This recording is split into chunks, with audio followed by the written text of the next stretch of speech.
What's the only weekly wrap-up of the top compliance and ethics stories? It is This Week in FCPA with Tom Fox, the voice of compliance, and Jay Rosen, Mr. Monitor. Each week, Tom and Jay highlight 10 stories which caught their collective eye, talk about sports and movies, highlight top podcasts, and preview their upcoming events.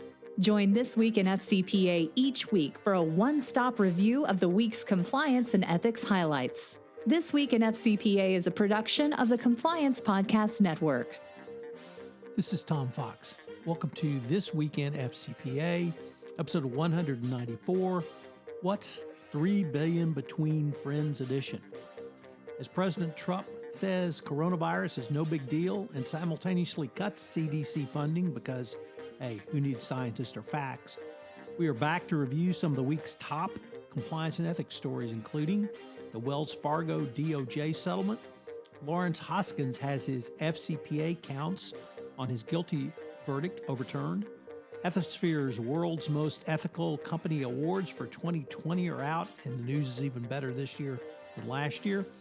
We look at some articles from Compliance Week, who took a deep dive into coronavirus. We look at the New York SHIELD Act and ask, is your company ready? We have part 2 of Wow Moments in Compliance. What is cognitive diversity and why does it matter? Vera Sharapanova reports in the FCPA blog.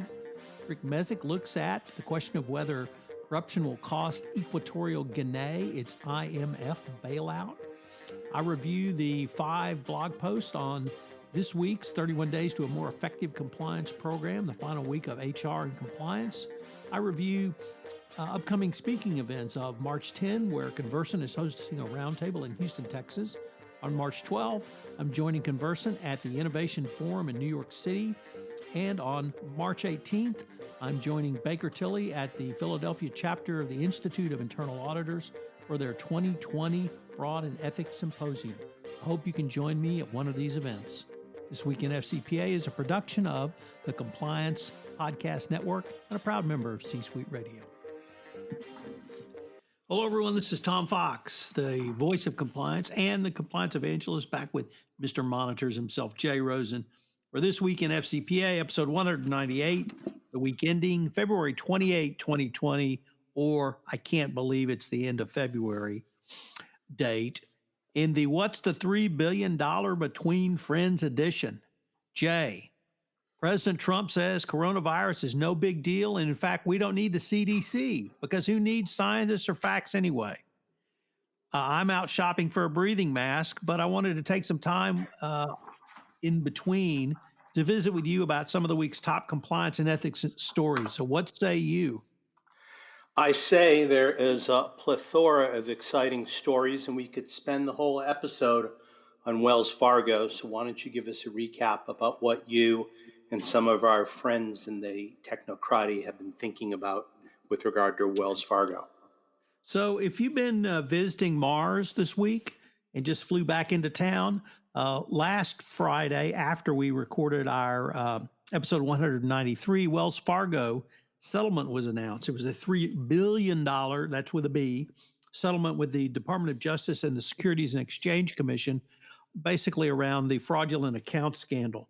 We link to a plethora, as Jay Rosen has noted, note big word from Chowderhead, a plethora of compliance stories, or rather stories from compliance practitioners. I wrote about it, Matt Kelly wrote about it, Mike Volkoff wrote about it, some lawyers from Paul Weiss wrote about it. We each, of course, took a little bit different angle on it.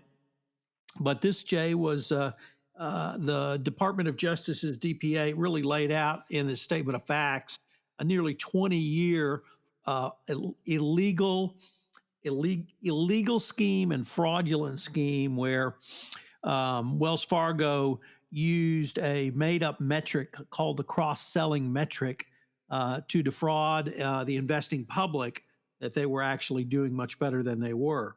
So that's what got them the SEC $500,000 fine. On the DOJ side, they took criminal guilty pleas for 2 actions. One was creation of false bank records, and the other was around violations of the Financial Institutions Reform and Recovery and Enforcement Act of 1989. And then, of course, identity theft. So lots to parse in there. The findings, or rather some of the statements in the deferred prosecution agreement, I thought were just chilling. One of the ones that really struck me was that Wells Fargo senior management, that included the corporate headquarters and the board of directors, tolerated illegal and fraudulent sales practices as an acceptable side effect of the community bank's profitable sales model. So here you have one of the largest banks in the world tolerating as a side effect illegal and unethical conduct. I think that's about the most damning thing I saw. Matt Kelly took a look at the failure of the board of directors to ask the hard questions until after the Los Angeles Times basically broke the story in 2013, and thereafter the bank still didn't really do anything. It may have been because senior management at Wells Fargo was lying to them. So it really speaks to the quality of the people you have in place there.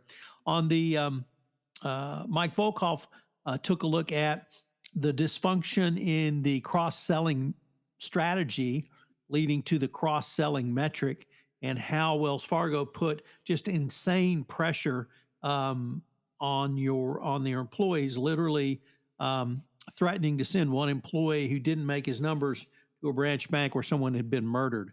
And if you think of the old Jack Benny routine, your money or your life, here it was lie, steat, and chill, or perhaps your life. And it came down to that for many employees.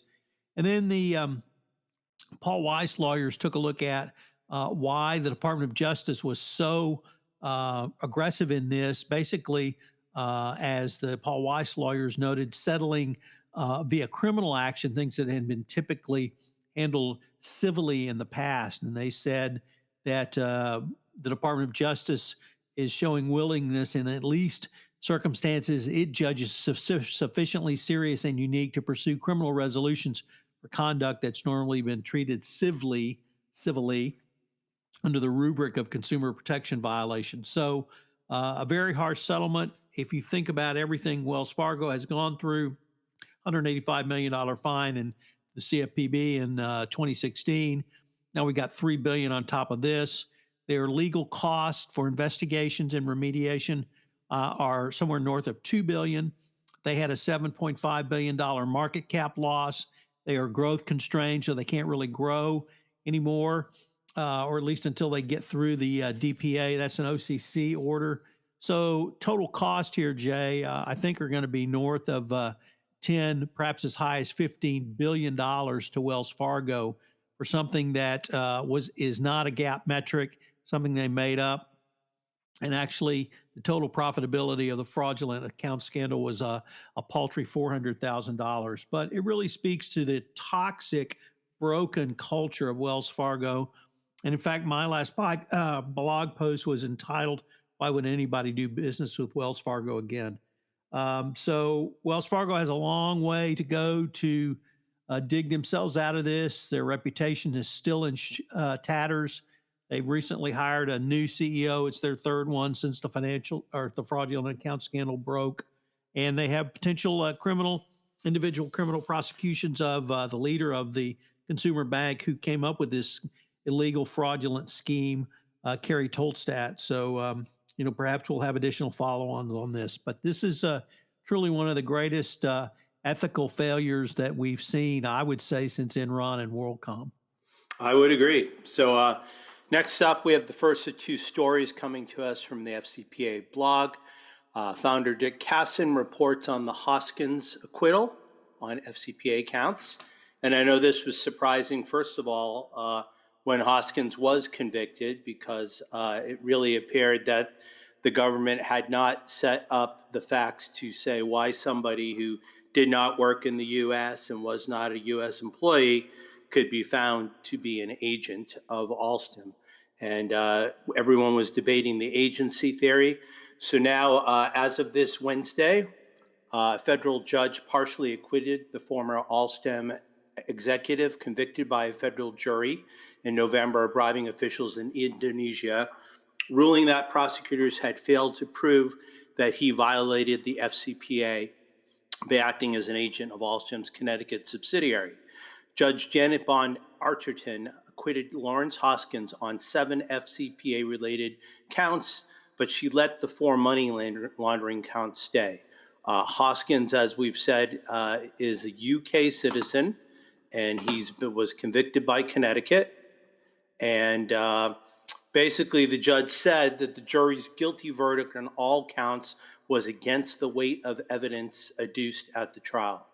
In the trial in November, prosecutors convinced the jury that although Hoskins worked for Alstom's parent company in France and never traveled to the United States, he violated the FCPA by acting as an agent. Prosecutors said that Hoskins played the role in hiring 2 consultants who bribed Indonesian officials, including a member of the parliament. But the judge said prosecutors hadn't demonstrated that the Connecticut subsidiary exercised, quote, control over Mr. Hoskins' actions sufficient to demonstrating agency. Alstom SA pleaded guilty in December 2014 to violating the FCPA by bribing officials in Indonesia, Saudi Arabia, Egypt, and the Bahamas. For that, the company paid $772 million in criminal penalties.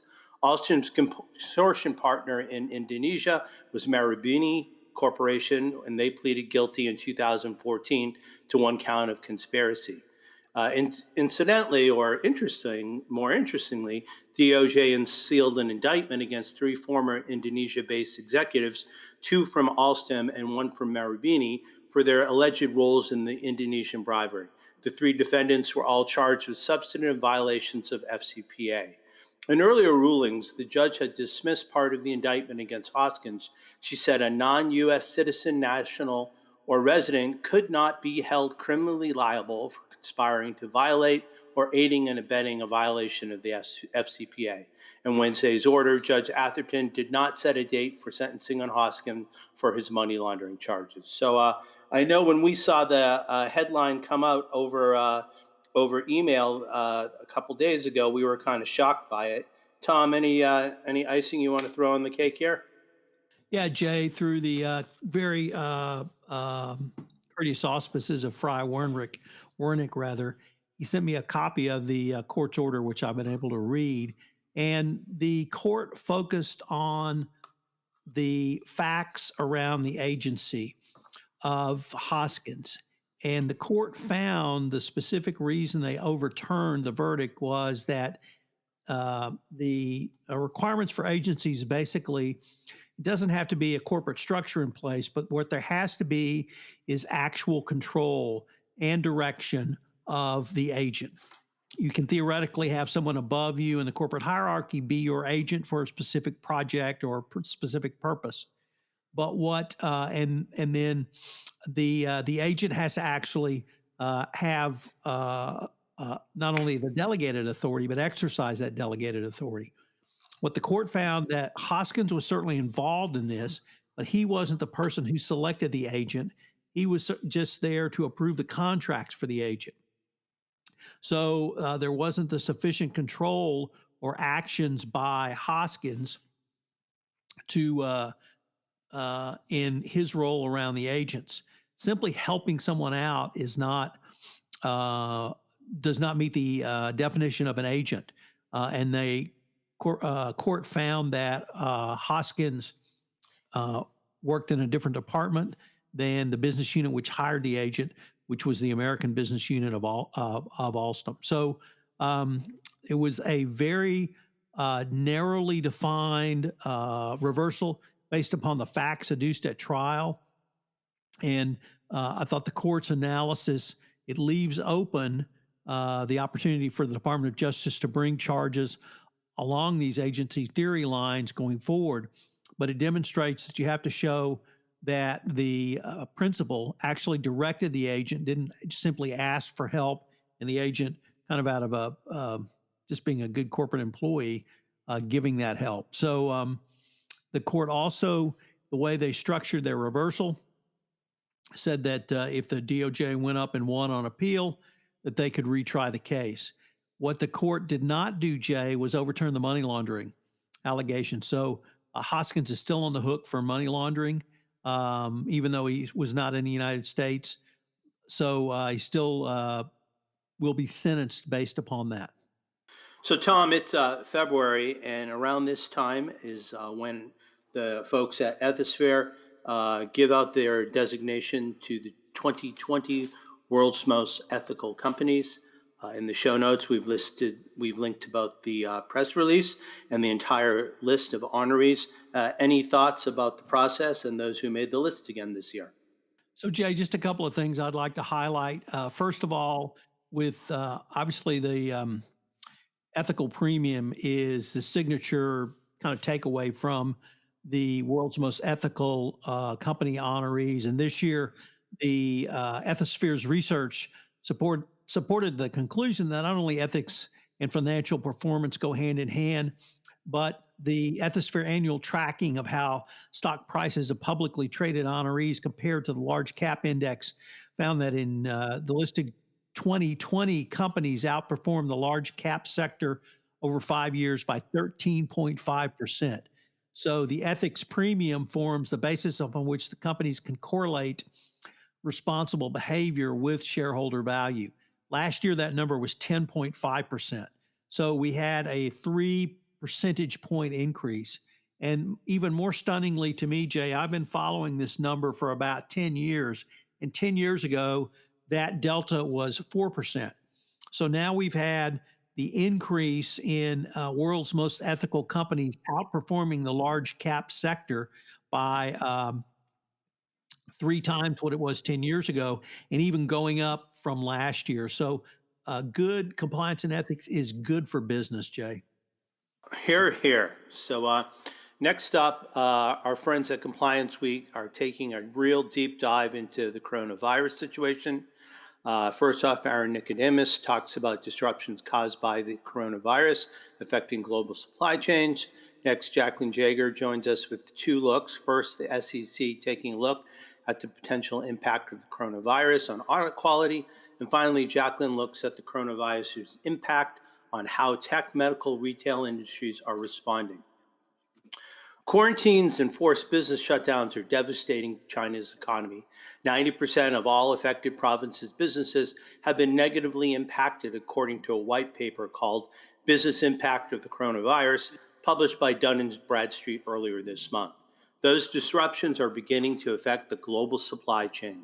The white paper found that 163 of Fortune 1000 companies, almost all of them headquartered in the U.S., have one or more direct or tier 1 suppliers in the impacted region, and nearly all of the Fortune 1000 companies, 938, have a tier 2 supplier. Apple and Carnival Corp are among American corporations that have outlined the financial impacts of the coronavirus outbreak. What can companies do to address these problems?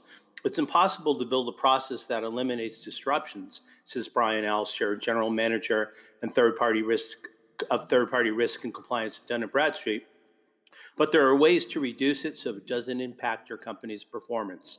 First, have good onboarding of third-party suppliers. Should take into account risks associated not just with their finances and operations, but with the unique risk presented by the country they operate in, e.g. China. Businesses also need to look beyond the risk posed by primary and secondary suppliers and adequately assess risk posed by suppliers to their suppliers. And lastly, companies should identify critical components in their supply chain and consider sourcing these components from more than one part of the world. He said businesses should seek alternatives while times are good and not wait for disruptions such as this. And Jacqueline's look at the SEC and the Public Accounting Oversight Board, PCAOB, issued a joint statement on Wednesday providing an update on recent conversations with audit firm leaders regarding audit quality oversight challenges in China, including the potential impact of the coronavirus. The SEC and the PCAOB have been trying for years to gain greater access to Chinese-based companies and auditors whose work is relied upon by U.S. investors. Auditing firms have been asked to discuss audit quality across their global networks and challenges faced in public companies with operations in emerging markets, including China. PCAOB China challenges. Among the issues discussed during the December 2019 meetings is that PCAOB continues to be prevented from inspecting audit work and practices of PCAOB at registered firms in China. Over the last 2 weeks, SEC and PCAOB staff have reconvened with senior leaders of the 4 largest U.S. audit firms to discuss efforts addressing various issues. Issuers plan and respond to the events as they unfold can be material to an investment decision, and Jay Clayton urges issuers to work with their audit committees and auditors to ensure that financial reporting, auditing, and review process are as robust as practicable in light of the circumstances in meeting these requirements. Finally, Jacqueline looks at the coronavirus impact, and a recent analysis conducted by FactSet finds that among 364 of the S&P 500 companies that conducted fourth quarter earnings conference calls from January 1st through this past February, 138 or 38% mentioned coronavirus during the call. Among 11 total sectors analyzed, the highest number of companies that discussed the coronavirus included industrials at 26, information technology at 26, and healthcare companies at 24 sectors. Of earning calls analyzed by Compliance Week, all executives stressed the health of their employees, business partners, and customers take paramount priority over worries about business continuity and recovery. Still, from a business impact standpoint, this has meant the temporary shutting down of factories and closing of storefronts, restaurants, offices, and more in affected regions. Delays in production and product delivery, capacity challenges, and industry-wide port congestion are just a few of the risk management hurdles companies are going to have to overcome. Tech giant Apple, for example, announced on February 17th that it does not expect to meet revenue guidance it provided in March due to 2 main factors: iPhone supply shortages and reduced product demand in China. In the hospitality industry, Hilton Worldwide has also closed roughly 150 of its hotels in China to date, totaling approximately 33,000 rooms.